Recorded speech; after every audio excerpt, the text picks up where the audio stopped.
salaamaaleykum mbokki téléspectateurs Mbour TV ñu ngi dellu soir rek dans le cadre de nos émissions sur le tourisme la participation de Mbour TV pour la relance touristique au Sénégal.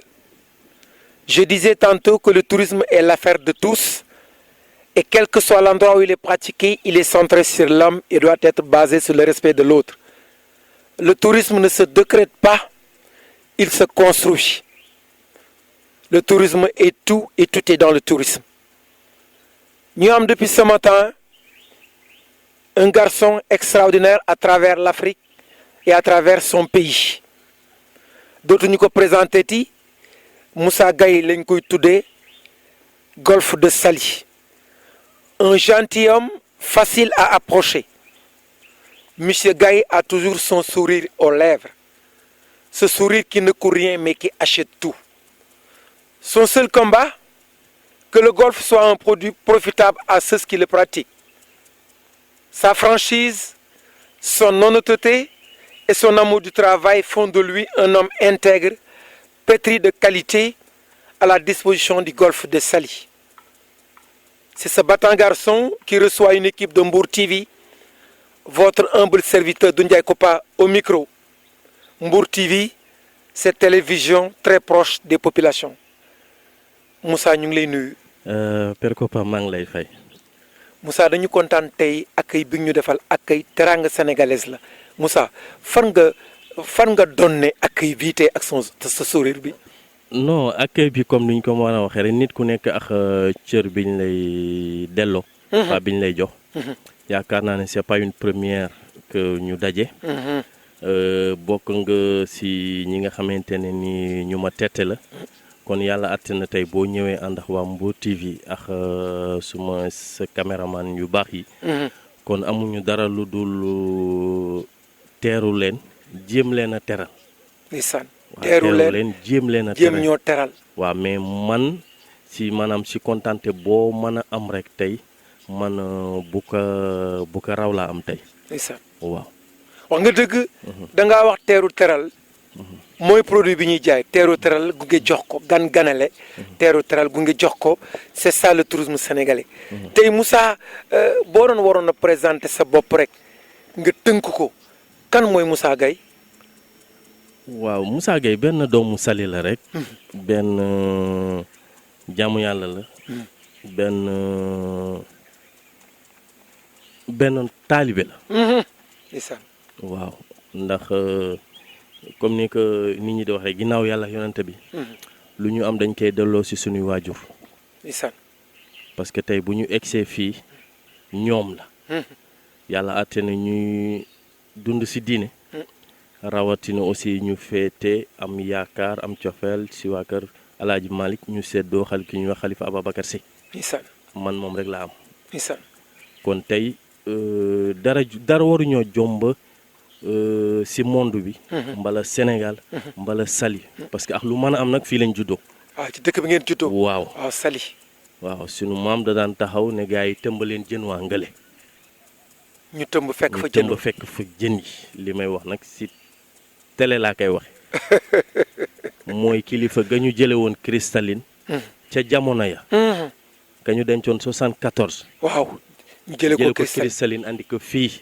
kooku moo jur Babacar Gueye bi mu jur. je me rappelle ça. waaw ba sax ñu naan wàllu yu la. waaw dañ ko faa génne kooku moo jur indiwaat ko fii. kooku moo jur ki ma jur. kooku jur ki la jur. waaw bu ñu yàlla dimbalee tey yàlla may ñu am opportunité toog di waxtaan ak le monde entier toog di waxtaan ak sunu réew toog di waxtaan ak sunu dëkk am waruñu ci pour ñun fierté la.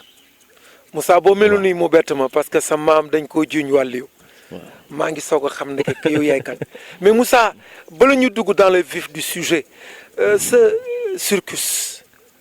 waaw jàng naa. jàng naa yàlla dimbali na ma bëggoon naa jàng. bu baax a baax a baax a baax. xëj na tey si sport lu xaw a jafe la sax peut-être si li ma ci dund. moo tax nit ku nekk ak sa destin. oui bien sûr. man je voulais devenir gendarme. il est irréfutable devant le sort des humains. waaw loolu rek laa bëggoon le destin wax nga dëgg. waaw le destin. mais yàlla àtte na ma bi ma amee sama entrée en sixième ma jàngi CS3 tonton Kopa dama daan doxee Saly ba CS3 di jàng. ah waaw ndeysaan on la bëgg jàng rek. loolu moo tax des fois sama jarbaati bu ma leen rombee ñu jógee ci CM bi. bu ma yoroon oto sax du ma leen àndaale dama leen di naan ñam leen li ma ñamoon. waaw ñu bàyyi jàng 3 mois avant BFM. mu mitti ma trop. ki ñuy wax monsieur Diop. ak monsieur Thiam bu CS3 ñëw nañ ba Saly jël sama. xam naa Thiam. waaw. Moussa kaay eggali say examen. parce que boobu mitti woon na trop pour déplacer wu pour jàngi. ma ne non je vais aller bosser. ah ouais damay dem liggéey. parce que li ma jot a foraatu ba 3e. war na ma mën a yóbbaale. ndeysaan. waaw. ma jóge foofu nag si lañ ma andi golfe de Saly comme formation ñu defal ma formation jardinier. fii dama fi doon jardinier. doon commencé jardinier. waaw ah ouais ndeysaan. ki ñuy wax chef Pouy di ma jox may relever di àndax les groupes ak tonton Sène bi nga gis léegi. ñu nekk ci mu miti lool. waaw. bi li tax ma bëggoon émission bi ñu def ko. bi nekk sama ginnaaw. waaw man maa ko def en zigzag. bi nekk sunu ginnaaw. waaw bi nekk sunu ginnaaw mais bu jub la woon. pour nit ñi xam rek que ne tëbu ñu ñëw fi. garab yu fi bari bu ci nekk mën nañ la wax samp nañ ko. ci biir taw bi mu miti lool. waaw ñu tombeex ñu ñuy fay. mais yàlla dimbali ni bi golf yu commencé si la ñu gis ñu andi ay jeunes ñu may romb di jouer. ndeysaan. ñu bokk même âge. je me suis dit ma ne non. pourquoi pas moi.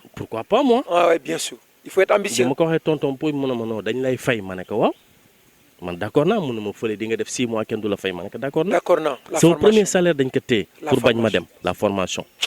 ma bàyyi salaire dem. ni ma ñooñu doon rombe le lendemain may xëy di romb samay collègues dugg ci formation boobu loolu moo andi tey Moussa Gueye golfeur. loo gis rek soxna si. loo gis rek c'est un parcours. moi je vous dis qu'il faut être ambitieux dans la vie. on peut devenir un apprenti pour dire que suba dina am avion. mbaa suba dina am oto. loolu mooy ambition doomu aadama parce que yàlla moo ñu ko jagleel.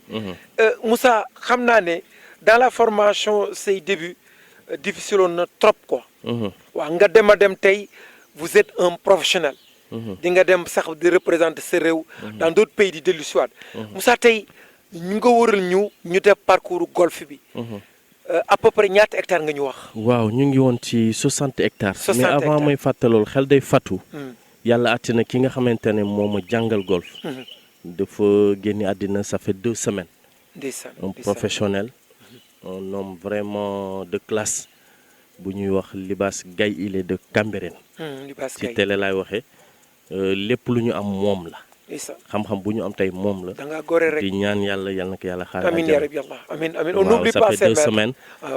fort na trop maa ngi fàttale ko sama première compétition fii la amee. daf ma fekk mu ne ma joue pour moi. oh waaw boobu. jouer pour man mi sa maître parce que boobu c'est vrai j'avais les larmes aux yeux foroon na trop. ça c'est loolu laa mën a rappeler si loo xamante ne nii ci moom la. jërëjëf bala ma koy. góor rek mooy fàttaliku. yal na yàlla sama borom xare ko àjjana. ton maître mais Moussa tey buñ la laajee avec les nombreux téléspectateurs qui écoutent Mbour TV. nga tënkal leen Moussa lan mooy golf. waaw golf benn sport la rek. comme sport yëpp. comme sport bu nit war a mën a gëm. seulement que dafa doon sport bu africain yi ñeme ñul. africain ñeme ñuñ ko te mu doon sport bu ñëpp war a ñeme. parce que mooy sport maanaam bu yor bunte yëpp. ci kaw ci suuf ci gauche ak ci droite. yaa ko wax de en tant que professionnel. waaw parce que man bi ma ciy dugg. lu xaw a sensible nag laa lay wax. dama doon xëy fii 8 heures. wàcc 13 heures.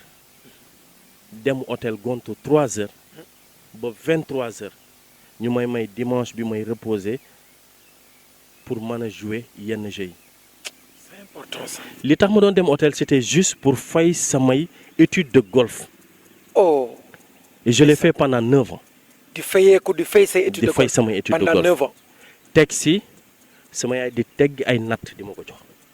ndeysaan wallaay wallaay gay. waaw ndeysaan. parce que li may wax dafa fort trop ci man. c'est pour wan nit ñi nekk ne dañu war a gëm suñu bopp. dañu war a gëm suñu bopp dara jombuñu. déedéet. waaw waay. qui veut tonton peu. Papa dara jombuñu. dara. golf c'est un jeu. comme ni nit mën a yóbboo nit ci formation pour mu def football. wala mu def basket wala mu def leneen. mais man ci loolu laa gëmoon ba gëm ne mën naa cee excès. tekki ba parce que def naa en dehors amateur def naa 3 ans en équipe fédérale. def naa 3 ans en équipe nationale. et def naa bi mooy sama 4e année bientôt maa ngi dugg sama 5e année en équipe professionnelle bu Sénégal. de passage maa ngi nuyu sunu président fédération monsieur Beydi Agne. voilà. c'est extraordinaire. c'est un parcours élogieux rek nga delluwaat benn dictal boo jox ndaw ñi mooy maanaam na ndaw ñi gëm seen bopp. da nga ne qui veut peut. ku bëgg rek di nga mën. il faut avoir le courage. c'est pas parce que étudiant bi échoué na. baa ngi échoué ton bac rek toog sëkk dina la déedéet. il faut recommencer. il faut savoir recommencer. tey wax nga dëgg ndax africain bi xamagu ko. sénégalais bi gëmagu ko parce que dañu doon wax souvent dès le bas âge ñu ne jeu boo xam ne dañ ko réserver à la grande classe. ñi nga xam dañoo am ay moyens ñoo koy def si en général. yow looy tontu ci loolu. waaw boo xoolee en Afrique du Sud ñoom dañu teel a jël ti Afrique la ñu bokk. waaw tey boo demee au niveau international. mais si top yi la ñu bokk. waaw bien sûr pourtant c'est des Africains. waaw comme nous. Au Sénégal, il y a des très bons joueurs. nga dem ci sous-région bi Côte d'Ivoire Cameroun et tout. il y a des très très bons joueurs. en Afrique. kon tey maanaam gëm suñu bopp mën nañoo yóbbu fu nekk tonton Kopa. bien sûr gëm suñu bopp.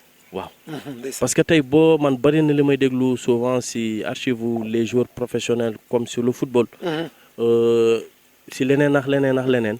damay gis ne c'est des personnes fi ñu jógee du fenn. dañuy ram ba egsi fii. waaw ramper rek. ramper ba egsi fii courage rek ramper. kon tey boo xoolee tey ñu ne la Saly y a des professionnels. te bu ma la waxee ne que ne sama collègue kay nag du passage mën naa ne suma doomu ndey la. tey sax mënoon na fi toog à ma place. parce que lu nekk ñoo koy def. wax nañu ko léegi moom lu nekk ñoo koy def ko présenté ba pare ñooy bokk nekk. ñooy bokk sangu ñooy bokk lépp. mais teewul bu ñu xësee ba yéeg ci départ on se donne la main parce que on est adversaire. waaw bu ñu paree ñooy bokkaat suñu oto ñooy delluwaat suñu chambre ñooy bokkaat même table de restauration. ndeysaan. waaw parce que dafa am feeling bi ci nekk. c'est un jeu d'amitié. voilà c'est un jeu d'amitié. waaw bi ci njëkk li tax nit ñi ragal ko. tey golf dox daje la. waaw mën ngeen jóge fu nekk. mën nga jóge fu nekk man liggéey naa pendant des années ci hôtellerie. mais je touche du bois. ñi ñuy wër Sénégal yëpp ci kilifa samay xarit lañ. loolu du ma ne samay élèves lañ pour ne pas exagérer maa leen di jox cours. ndax golf ci sama xam-xam.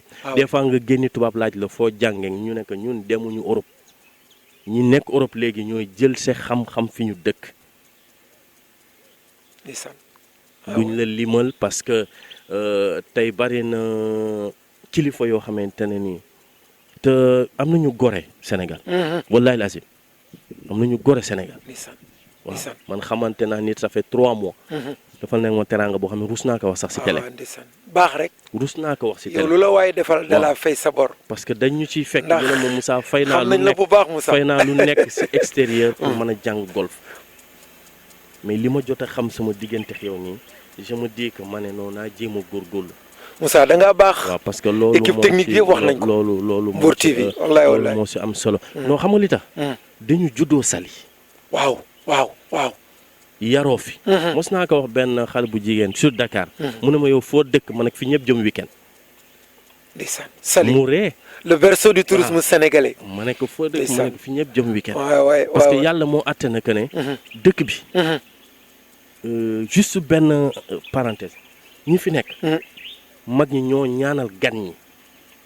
Saly ñàkkuñu fayda de. dañu xam ne suñuy maam ñoo leen ñaanal. ñun nag defal nañ ñu teraanga. moo tax nu nit ñëw rek mel Saly noonu lay àndeex yow.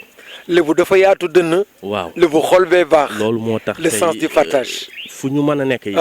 pour revenir tuuti si wàllu golf bi. tonton ko amul lu ñu ci namm ci lu tubaab bu war a mën a xam. ndeysaan. wallahi azim. oh wallahi azim. c'est extraordinaire. amul xam-xam bu tubaab bu war a mën a yor.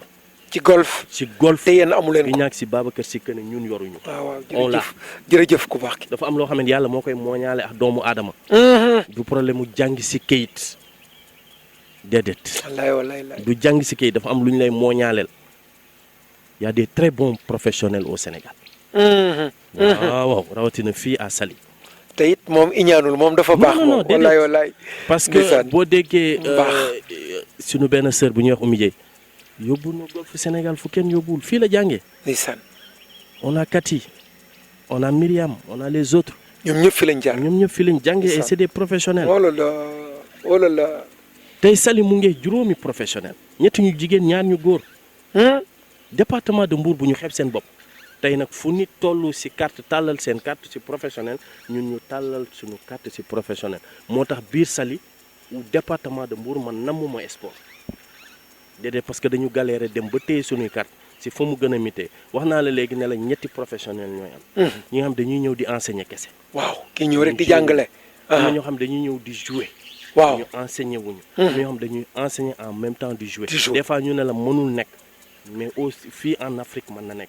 tu enseignes en même temps tu joues. waaw da ngay dem sax ay compétition. waaw c'est extraordinaire. dem compétition. c'est extraordinaire. te foo dem nit ñi teral la. foo dem ñu teral la dem nit ñi teral la. parce que da ngeen teral doomu aadama yi. ñun dem nañu Côte d'Ivoire. ma kay nag. ci télé laay waxe un Sénégalais bu ñuy wax Cheikh Tidiane Mbaye. mu fekk ñu si biir golf ba. parce que mu ne ma li ma neex mooy dama seen drapeau Sénégal ñu yëkkati. oh moom en tant que sénégalais waaw sama benn xarit photo ko envoyé ma ko par WhatsApp mu ñëw jël sañu. yóbbu ñu restaurant nee naa la pour ñi ma bañ a summi. plaatu ceeb ba 4500 la jar tonton ko. kon xam nga non yow kenn du la summi teraanga ngay wax fi mu nekk. c'est ça kooku doom plaatu ceeb en Abidjan. ba pare ekkati xaalis bu bari jox ñu. jox la wallaay ndeysaan Moussa boo leen di ñëwati wàcc leen ko. parce que la ngeen di def fii Sénégal gis nañ ci lu nekk mais est-ce que kilifa yi xam nañu ñen ñoo leen paasal. ma nekk man yi may ñëw yëpp samay élèves ñoo may paasal. ñooy fay samay billet d'avion. teg si ñooy fay sama hébergement. yëkkati xaalis jox samay élèves laa wax. Moussa loolu ci yow la. waaw ndax ki xam teraanga rek. moom mooy am teraanga. saa yoo amee teraanga ci nit tëral na la. kooku c'est certain.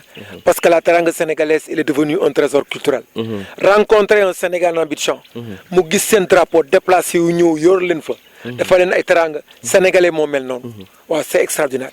Moussa ñu continuer dans le cadre de l'émission. ndax damay gis ne déjà ku ne salaamaaleykum ci golf egsi teral ngeen ko te commencé gul liggéeyam. ndax la couleur verte. couleur verte avec les arbres. couleur verte avec le gazon. parce que couleur verte boo gis couleur l'islam la. couleur espérance la. couleur yu yaakaar la. Moussa pourquoi la couleur verte pourquoi les gazons d'abord terrain yi. waaw parce que loolu pour ñu delloo si waat ko boo gisee sur le côté golf. bu ñu waxee am na ñoo xam dañuy ñëw rek dem dans les golf doxantu kese. doxantu rek parce que bokk na ci wér-gu-yaram. wallahi taala wallahi. mais dañ dawal seen oto ñëw doxantu. le vert. ndax verdure bi. jël seen photo dundal seen xol. moo tax bi ngeen ñëwee mën na leen bu leen focaliser wu kese si man la professionnel maanaam taalibe bu ndaw bi. waaw comme ni ñu ko mën a waxee nañ leen dem ñu jël et pour la première fois ñu jël voiture rek àndax damay jàpp ne du chance la mais du mérite la. parce que dañoo ne la chance c'est quand on est présent mais une mérite on l'emporte. c'est ça mérite la peut-être bi ngeen am ñu wan leen terrain. wan leen ne lii mooy lii lii mooy lii lii mooy lii. c'est-à-dire que suba bu ñu leen yóbboo feneen tey bu ñu leen jëloon tey waa Mbour TV yóbbu leen au niveau international bu ñu leen yóbboo si golf di ngeen ne am na lu ñu Moussa moo ñu ne woon lii ak lii ak voilà amul dara lu ci amul benn différence partout dans le monde foo dem c'est la même chose. suñu kilifa yi ku ci génn ñu yóbbu la si golf da ngay tijji non mais non bi ma demee yóbbu nañ la si golf non dañ leen waxoon njëkk leen fii balaa dara di leen yéem. bien ça. njëkk leen fii balaa dara di leen yéem. mais golf bi tey maanaam c'est un sport rek. waay fii te yàlla moo ñu fi delloo si waat. verdure bi bu tawoon ñaari fan. wax naa la ko léegi day mel ni que ne léppay vertaat. ndeysaan day gën a rafet. boo ñëwee fin juillet bala août bu tawee. dootoo xamee golfe de Saly. non. waaw du gis leneen lu dul verdure te dañ koy taay ba buñ ko photo boo duggee ci internet buñ la nee fii golfe de Saly la da ngay naan déedéet. da ngay mel ne vous êtes en Europe. te pourtant fii la lépp xewe. fii la lépp xewee Moussa bu ñu jógee ci terrain bi rek c'est très joli la présentation ñu ñëw ci matériel bi xoolal rek sac bu mag bi dendeeg yow ensemble sac bi nu mu tudd sac bi rek nu mu tudd. waaw sac bi pour delloosiwaat sac bi nit a ma fekk fii ma taxaw fi ñu taxawoon. mu benn client bu ma jox cours. mu gis mu ne ma pourquoi nga bëgg couleur solu ma ne ko parce que dafa bokk ci nit. sant yàlla bokk na ci solo. waaw wallahi solo bëgg sa bopp ak am solo. waaw ak am solo. ak am solo jënd sac bi. defal ma surprise andil ma ko. toog bi ci boppam. musuma jënd club tonton ko pa. déedéet maa ngi ñaari sac professionnel chaque année novembre am na buñ may andil. ci yow la rek ay nit rek laay dajeel fii ñu jënd ko. dara jomb la ndax sa mbaax bind ci sama tur. wallahi ndeysaan. jënd ay dal ñu ngi fële ci biir bokkul ak yi jënd tenue complet yu ànd ak sac bi keneen dem jëndi ay club professionnel ñëw jox ñu ko. ndeysaan. bi ñu doon def démonstration. boobu kese 300 000 mayu la ko mooy benn bi bu mag bi. bu mag bi waaw. matériel bi ngay joué. non matériel bi ça ñeme parce que bu ma nee ça coûte cher damay dàq ñi war a ñëw. waaw. bu ma nee ça coûte cher. bien sûr waaw bien sûr. mais gëm-gëm la. waaw gëm-gëm la. maa ngi fàttaliku fi séance d'entraînement bi nekkoon fële si porte bi. am ku ma fa fekk may entraîner ak ay training. mu taxaw di ma xool ba si yàgg. moom pourquoi tu joues avec ces clubs boobu j'étais jeune. ma ne ko bon parce que j'ai que ça je m'entraîne avec ça bi laay joué mu ñëw fii si bar bi. jënd saago Cougar. complet fay lépp ne ma am c'est pour toi. non moo tax pour revenir ci la ma la doon wax que ne nit day gëm boppam. waaw nit day gëm boppam. nit day gëm boppam. je suis entièrement d'accord avec vous. nit warul sous-estimer boppam. non. parce que ña yàlla may. defaluñ ko luñ ko defalul. ku nekk ak wërsëgam. waaw bien sûr. ku nekk ak wërsëgam. des fois ñu laaxatu des fois nit daje yow man jamais nga doo dox si dëkk ba gis moom ma sol sama may. déedéet. ku ma ko gis kay si biir golf nga ma koy. golf rek nga gis ma sol si biir compétition.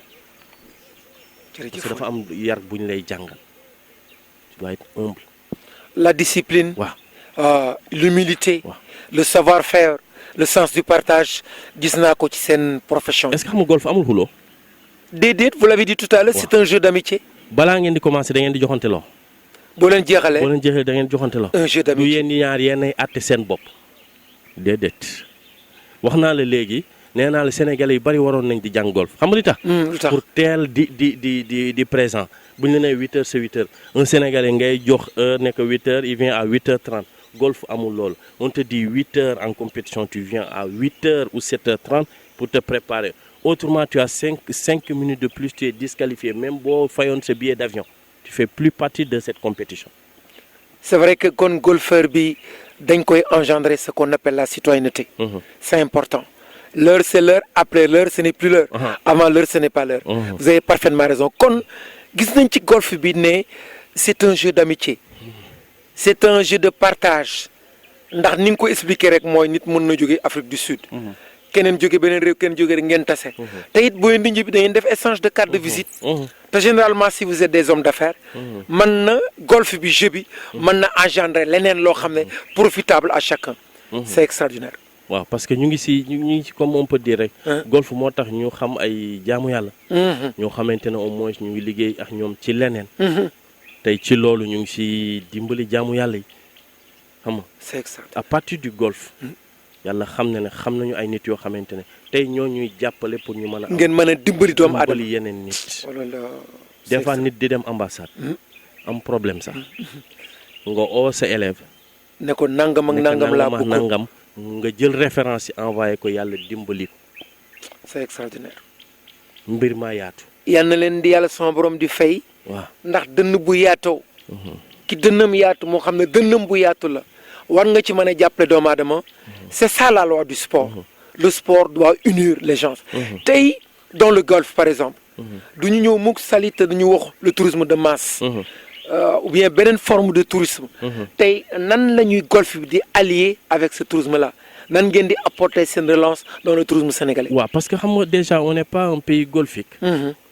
mais yàlla dafa àtte demal Maroc. au Maroc. ma joxe tuuti benn exemple. tey ñiy yëngatu ci tourisme. des fois war nañ di góorgóorlu tuuti.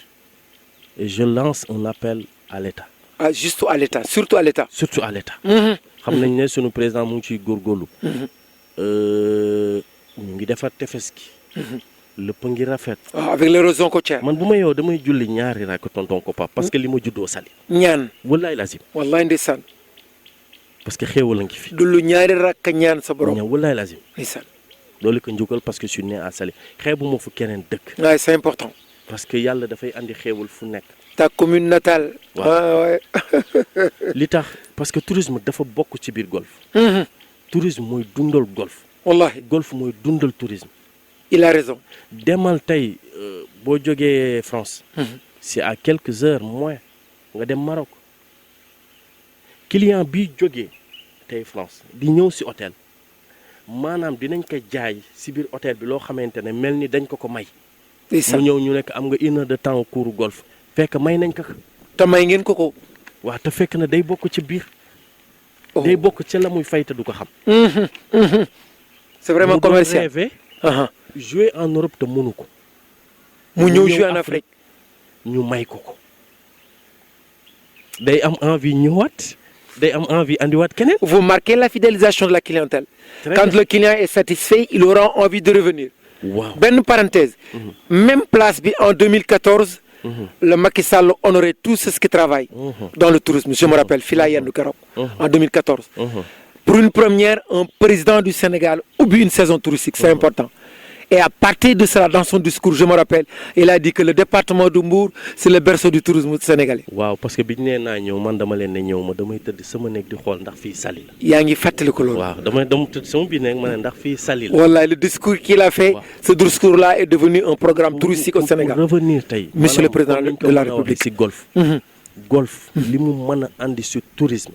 ñun day gisuñu leneen lu ko mën a andi. réew moo dem. muy Turquie Afrique du Sud Maroc Tunisie réew moo dem. golf mooy indi clientèle. Maroc ñu ngi woon ci ay 7 ay 8 ay nangam mais léegi bu ñu waxee ñaata golf la ñu am da ngay naan déedéet toujours qui sont en partenariat avec nos hôtels. Moussa, les Marocains ont compris le développement du tourisme chez eux. Les Marocains ont compris que le tourisme est tout et tout est dans le tourisme. C'est l'affaire de tous. dama la bëgg a yégal ne la produit bi ngeen am.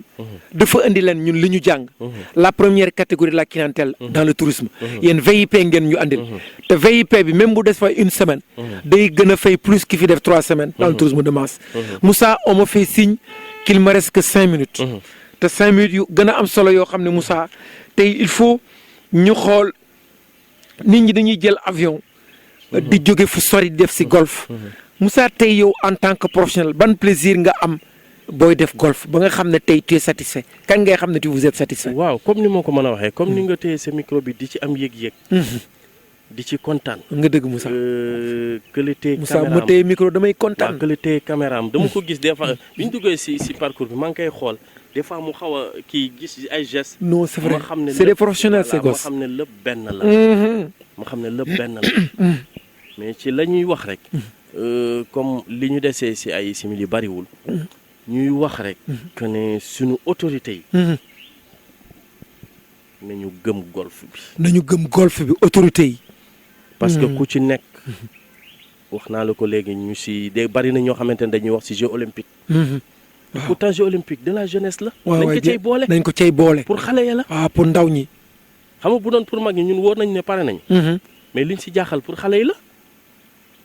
laay wax nga dëgg la jeunesse. waaw fleuron de la nation l'espoir de demain. si benn laps de temps. mën nga si former sama xarit professionnel bële boo gisee doom ji buy jouer da ngay naan déedéet. wallaahi man sama doom commencé na ça fait deux semaines. il a commencé. waaw waaw waay. ça fait 2 semaines. tel père tel fils. mais kon wane naa posture sax envoyé ak sama benn client mun na ma sa posture doom moo gën a rafet sa posture du dëgg mais ñun li ñu bëgg suñu autorités yi intéressé wu ci golf bi. parce que li tax dinañ ñu jam naa ni si géo yi te man maa la ko wax. déedéet waay Moussa. xam nga li tax. lu tax balaa ngay wax retombé. war nga xalaat. balaa ngay xalaat ñaata ngay jaayee palaawu ceeb. nga xool professionnel yi ak la pratique nan nga koy toggee. balaa muy excès ça c'est important. nañu génni les moyens qu'il faut. gëm naa li nga wax Moussa. ñun amoon nañu chance am na ñoo xamante ne poussé nañu. tey ñoom yàlla dimbali nañu. y a les subventions. état day joxe subvention. communes yi nañu gën a góorgóorlu ci sport. fa laa bëgg a ñëw surtout la commune de Saly. oui seen liaison ak moom. mën naa ne tey je suis pas mal placé. mais lenn rek laa leen di reprocher. sport buñ ko bëggee dund biir Saly. parce que yaakaar naa ne bu ma juumalee li ñuy génn ci xaalis. ci commune Saly ci sport. non ñeme ñu ma wax ne ëpp na parce que je suis sportif. ñeme ñu ma ko wax. déedéet mais nañ koy defee. déedéet man d'accord waaw ci télé lay waxee. te non ko pas nañ koy defee d'accord. vous avez le droit vous êtes un professionnel de sport. waaw vous êtes un professionnel. parce que bu ñu waxee ñu ne tey dañuy former dara. ñu ne lu toll ni Saly Sport Club.